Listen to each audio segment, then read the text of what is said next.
오늘 말씀은 요한복음 2장 1절에서 12절입니다. 출애굽기 17장에 보면 이스라엘군과 아말렉군과의 전투가 기록되어 있습니다. 아말렉의 친국의 이스라엘군은 여호수아의 지휘 아래 전투를 치르게 되죠. 지도자 모세는 아론과 훌과 더불어 산에 올라 한눈에 전투 상황을 지켜볼 수 있는 곳에 자리를 잡고 모세는 손을 들어 하나님의 도우심을 구하게 됩니다. 모세가 손을 들어 기도할 때 이스라엘군은 파죽지세로 적군을 몰아붙였습니다. 하지만 기도의 손을 내리고 쉴 때 아말렉은 상황을 역전시켰습니다. 이스라엘군이 수세에 몰렸다는 얘기죠.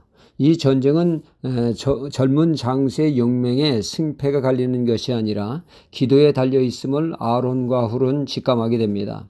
그리하여 모세의 기도의 팔이 내려오지 않도록 좌우에서 보필함으로 기도의 손이 내려오지 않았고 이스라엘군은 결국 승리하여 여호와 니시 승리의 깃발을 꽂게 되었습니다. 우리가 하나님의 역사를 누리기 위해서는 기도해야 합니다.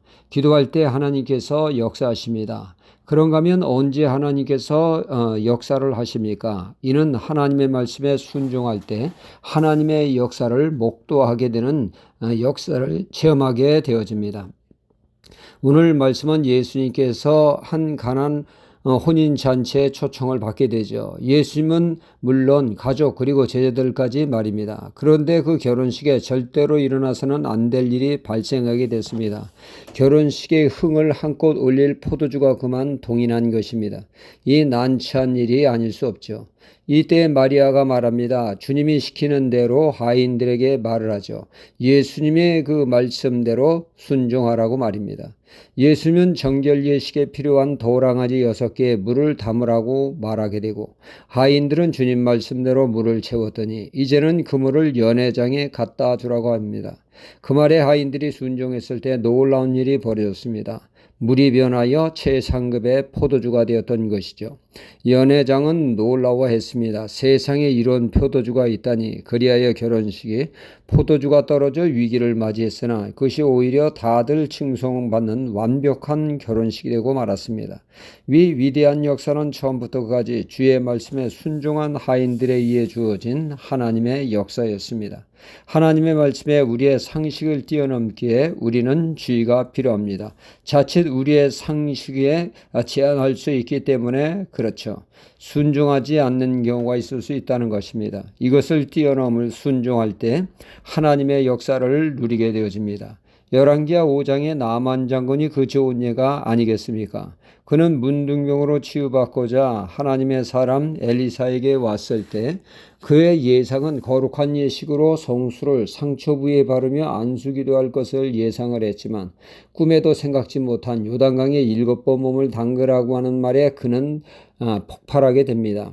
이게 무슨 하나님의 처방이냐고 말이죠. 말도 안 되는 처방이라고 그는 크게 분노하며 다 집어치우고 그냥 돌아가려고 했습니다. 그의 상식으로는 도저히 받아들일 수 없었던 것이죠. 씩씩대는 그에게 그의 부하들이 설득을 합니다.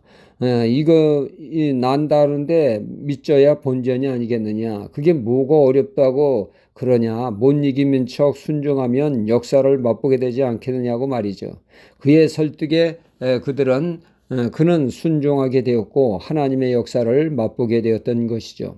누가복음 5장의 베드로도 그렇습니다.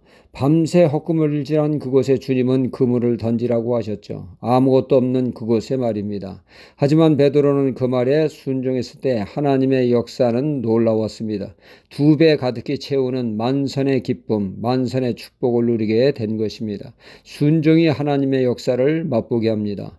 오늘도 하나님의 말씀에 생활 속에 우리가 순종함으로 하나님의 역사하심과 하나님의 사랑하심을 맛보는 하루가 되어야겠습니다. 할렐루야.